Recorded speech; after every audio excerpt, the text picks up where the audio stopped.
Hello students, this is Rupali, your Marathi guide. Last time हमने देखा था राइटिंग स्किल फॉर्मल लेटर का part 1 देखा था, जिसमें हमने मांगनी लेटर डिस्कस किया था। मांगनी लेटर यानी जब आप किसी को कोई चीज़ मंगवाते हो, कुछ ऑर्डर करते हो किसी दुकान से, किसी शॉप से या किसी संस्था से कोई चीज़ें मंगवाते हो, तो तुमको क्या लिखना चाहिए, किसको लेटर प्रतीक में। और हमने एक ओवरऑल फॉर्मेट देखा था फॉर्मल लेटर का। मैंने आपको बताया था कि फॉर्मल लेटर्स में कुछ टाइप होते हैं, जैसे मांगनी पत्र होता है, विनंती पत्र यानी रिक्वेस्ट लेटर, अगर हम किसी को कोई चीज़ की रिक्वेस्ट करते हैं, तकरार पत्र यानी कंप्लेंट लेटर, और निमंत्रण पत्र यानी अगर हम किसी को इनवाइट करना चाहते हैं तो वो भी फॉर्मल लेटर में आता है। अभी ऑनवर्ड्स हम स्टेप बाय स्टेप जाएंगे, चीज़ों को लेके एक एक टाइप डिस्कस करेंगे, और वीडियो शॉर्ट रहेगा तो पूरा देखना, ठीक है। और जो होमवर्क दूंगी वो ट्राई करना सॉल्व करने का, फिर नेक्स्ट सेशन में मैं वो होमवर्क का आपको फेयर लेटर दूंगी। लास्ट टाइम मैंने आपको एक होमवर्क दिया था कि आपको एक क्रीड़ा साहित्य की दुकान से यानी स्पोर्ट्स शॉप से आपको क्रीड़ा साहित्य मंगवाना है आपके स्कूल के लिए। तो देखो इसका फॉर्मेट ऐसा आएगा। दिनांक है माननीय व्यवस्थापक यानी मैनेजर, हमने चैम्पियन स्पोर्ट्स को लेटर लिखा हुआ है, और फिर हम विषय लिखेंगे कि क्रीड़ा विभाग यानी हमारे स्पोर्ट्स डिपार्टमेंट के लिए हमको क्रीड़ा साहित्य चाहिए। जैसे कि मैंने बताया था, 2 लाइन जो मेन हमारी कॉमन हो रहेगी कि मी अब का आदर्श शाळेचा विद्यार्थी प्रतिनिधी और मुख्याध्यापकाच्या संमतीने, विच इज़ वेरी इंपॉर्टेंट। मैंने आपको बोला था कि अगर आपको कोई चीज़ मंगवानी है और पैसे देने हैं तो सम्मति ने यानी परमिशन मुख्याध्यापक की ली है, ये बताना बहुत ज़रूरी है। उसके बाद अभी हम ये लेटर देखो, यहाँ पे शाळेच्या क्रीडा विभागासाठी पुढे दिलेल्या यादीप्रमाणे, यादी यानी लिस्ट के हिसाब से हमको सामान चाहिए, ये सारी चीज़ें हम उनको बता रहे हैं। हमारे स्कूल के एड्रेस पे आप ये भेज दीजिए। उसके बाद हमने ये उनको लिस्ट दी हुई है प्रॉपर टेबल बना के कि कौन सी चीज़ें हमको कितनी क्वांटिटी में चाहिए। उसके बाद हमारा जो है साहित्य, वो जो भी है हम उनको डिस्काउंट मांगते हैं, ठीक है, कि आप हमको डिस्काउंट दे दो। मैंने जैसे बोला था कि जब भी आप कोई चीज़ खरीदते हो तो आप you should ask for a discount. अभी कभी कभी क्या होता है कि अगर कोई चीज़ आपको संस्था से मंगवानी है और जो वो लोग फ्री में दे रहे हैं, जैसे अगर वो प्लांट्स फ्री में बांट रहे हैं, क्लीनिंग का सामान फ्री में बांट रहे हैं, तो उस वक्त आपको पैसे की बात नहीं करनी है। उस वक्त सिर्फ आपको ये बोलना है कि आप जो भी पुढील सामान आपण लवकरात लवकर वरील पत्त्यावर पाठवून देणे, इतना ही आपको लिखना है, ठीक है। पैसे की बात नहीं करनी है। उसके बाद जो फॉर्मेलिटी मैंने आपको बोला था करना है, कळावे तहसीलबद्दल समक्ष आपका स्कूल का एड्रेस आएगा और ईमेल आईडीज कंपलसरी, ठीक है। ये हो गया वो लेटर जो मैंने लास्ट टाइम होमवर्क में दिया था।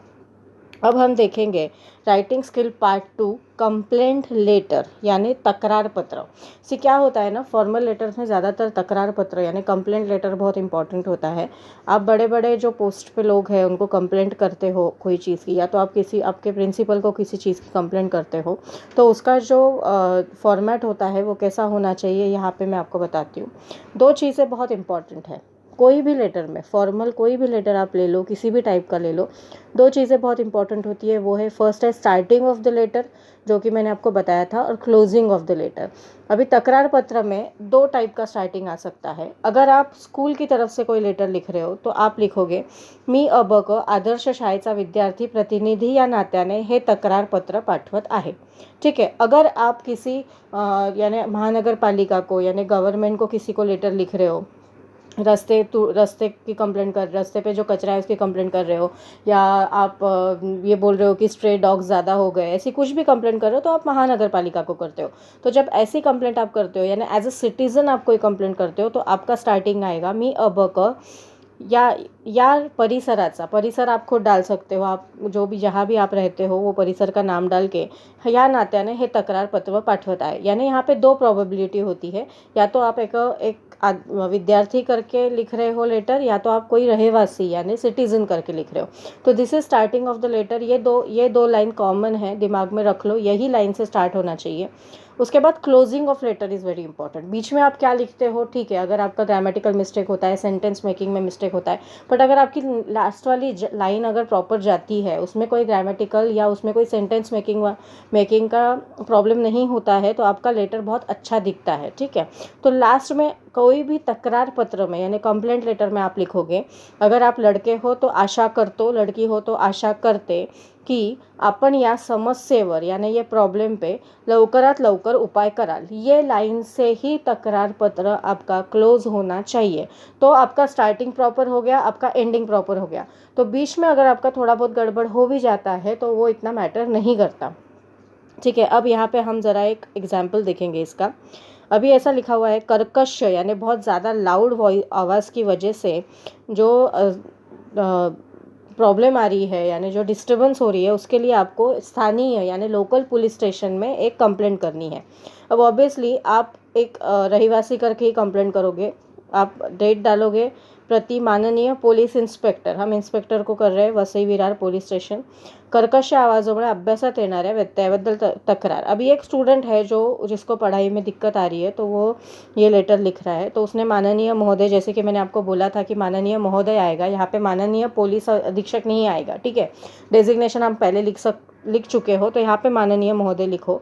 फिर अपना लेटर एकदम क्लोज साइड से शुरू होगा, मी अब आपका आप इंट्रो देते हो कि आप कौन हो, फिर उसके बाद आप एग्जैक्टली बताते हो कि प्रॉब्लम क्या है, और अपना लास्ट वाला जो सेंटेंस में उसमें क्लोज करना है, तरी आपण या समस्येवर लवकरात लवकर उपाय कराल अशी नम्र विनंती, कळावे तसदीबद्दल समक्ष, और नीचे आपका एड्रेस आएगा। ऊपर जो है प्रति में वो पुलिस इंस्पेक्टर का एड्रेस आएगा, और नीचे जो है उसमें आपका एड्रेस आएगा, आपकी सोसाइटी का एड्रेस आएगा। ठीक है, अब आप स्कूल की तरफ से लेटर नहीं लिख रहे हो तो ये सोसाइटी का एड्रेस आएगा। उसके बाद ये दूसरा लेटर हम देखते हैं। ठीक है, हमको क्या करना है, तो शाळेतील रस्ता नादुरुस्त यानी डैमेज हो चुका है और उसके वजह से हमको बहुत प्रॉब्लम आ रही है। ठीक है, तो ये लेटर आपको लिखना है। आप किसको लिख रहे हैं, विभागीय महानगर पालिका को आपको ये लेटर लिखना पड़ेगा, ऑब्वियसली रास्ते से रिलेटेड है तो। और विभागीय अधिकारी यानी वहाँ का जो डिपार्टमेंट का जो मैनेजर है या जो ऑफिसर है, उसको हम लेटर लिख रहे हैं। उसको हमने बोला कि शाळेसमोरील रस्ता नादुरुस्त असल्या कारणाने तक्रार पत्र, शॉर्ट में हमने बता दिया, माननीय महोदय, यहाँ पे महोदय डाला। फिर अब वो विद्यार्थी प्रतिनिधि या नात्याने मुख्याध्यापकांच्या वतीने ये पत्र लिख रहा है। ठीक है, उसको कंप्लेंट करना है और वो स्कूल की तरफ से कंप्लेंट कर रहा है। उसको बताना है कि ये सब प्रॉब्लम हो रही है, जैसे पानी जमा हो रहा है वहाँ पे, ट्रैफिक जाम हो रही है, और आखिरी का जैसे मैंने बोला था कि लास्ट का सेंटेंस आना चाहिए, तरी कृपया या समस्येवर लवकरात लवकर उपाय करावा। ठीक है, तो अभी ये जो है हमारा हमेशा के जैसे अपना लेटर ख़त्म हुआ। स्कूल की तरफ से लेटर था, इसलिए आपका जो एड्रेस है वो स्कूल का आएगा, ऊपर का जो एड्रेस है वो आपके जो परिसर का आप लिख रहे हो वो आएगा, यानी जिसको भी आप लिख रहे हो वो एरिया का जो मुख्य अधिकारी है उसका एड्रेस आएगा। इस तरह से आप तकरार पत्र लिख सकते हो। अभी मैं आपको होमवर्क के लिए एक तकरार पत्र देती हूँ। आपको विद्युत महामंडल जो होता है यानी हमारा जो MSCB होता है, विद्युत महामंडल को एक लेटर लिखना है कि आपका जो वीज पुरवठा है यानी आपका जो इलेक्ट्रिसिटी सप्लाई है वो बहुत इरेगुलर है, उसके वजह से फ्लक्चुएशन की वजह से आपके जो यानी उपकरण जिसको आप मशीन्स बोलते हो वो ख़राब हो रहे हैं, आपको गर्मी होती है, बच्चों को पढ़ने को नहीं होता, तो और जो पेशेंट लोग हैं उनको भी प्रॉब्लम होती है। सब कुछ मराठी में आपको कंटेंट डालना है। स्टार्ट आपको करना है, आप रहिवासी हो, एंड आपको करना है जैसे मैंने बताया हुआ है। ठीक है, ये जो स्टार्ट और एंड मैंने दिया है उसको आप स्क्रीनशॉट कर लो या तो फिर आप लिख लो कहीं पे। अगर आपको और लेटर्स चाहिए रिलेटेड तो आप मुझे मेल कर सकते हो, मैं डिस्क्रिप्शन में ईमेल आईडी दे रही हूँ, वहाँ पे आप ईमेल करो तो मैं आपको और लेटर जो एग्जाम्पल्स है और जो भी आपको प्रैक्टिस के लिए लेटर्स चाहिए वो भेज दूँगी। ये होमवर्क करो कि आपको इलेक्ट्रिसिटी का सप्लाई इरेगुलर आ रहा है, उसका कंप्लेंट आप विद्युत महामंडल को कर रहे हो। ठीक है, आपके परिसर का नाम लिखो और आप लिख रहे हो वहाँ के जो अधिकारी है उनको, तो माननीय अधिकारी करके आपका आएगा, विभागीय अधिकारी, जैसे हमने इसमें देखा वैसे उसमें भी माननीय विभागीय अधिकारी विद्युत महामंडल। ठीक है, तो वो उस हिसाब से उनको लेटर लिखो, और जो भी नेक्स्ट टाइम का जो सेशन होगा उसमें मैं आपको वो फेयर लेटर बताऊंगी, तो आप वो कॉपी कर सकते हो अपने नोटबुक में। जैसे कि मैंने आपको बोला है कि ये जो सब कुछ लेटर्स हम लिख रहे हैं, जो मैं आपको होमवर्क दे रही हूँ, जो मैं आपको फेयर लेटर बता रही हूँ, ये आप लिखते जाओ एक नोटबुक में। ये इसलिए लिखते जाओ क्योंकि at the end of the year जब आप एग्ज़ाम देने जाओगे उसके पहले आपको सिर्फ क्या करना है, ये लेटर एक बार रीड करके जाना है। आप लेटर लर्न तो नहीं कर सकते, बट आपको फॉर्मेट जो है वो एक बार मालूम पड़ जाता है, कंटेंट आपके दिमाग में आ जाता है, तो उसके सिमिलर कोई लेटर आता है तो आपके लिए लिखना ईजी हो जाता है। मुझे स्टार्ट पता है लेटर का, मुझे एंड पता है लेटर का, बीच में का मैं अपने हिसाब से थोड़ा बहुत डाल सकती हूँ, तो उसमें मार्क्स के कटने के चांसेस कम हो जाते हैं। ठीक है, तो इसके लिए ये कलेक्शन जो है ये आपको आखिरी में, this is study material we are preparing for our exam. So अच्छे से एक नोटबुक मेंटेन करो और उसमें ये सारे लेटर एक के पीछे एक लिखते जाओ। ठीक है, नेक्स्ट जो सेशन होगा उसमें हम अगला टाइप डिस्कस करेंगे कि कौन सा लेटर का, फॉर्मल लेटर का नेक्स्ट टाइप डिस्कस करेंगे। उसके बाद हम बाकी की राइटिंग स्किल और थोड़ा सा ग्रामर भी डिस्कस करेंगे। ठीक है, अगर इसके अलावा आपको कोई क्वेरी है तो आप आपके क्वेरी पोस्ट कर सकते हो, आपकी क्वेरी पूछ सकते हो। ठीक है, थैंक यू, गुड लक।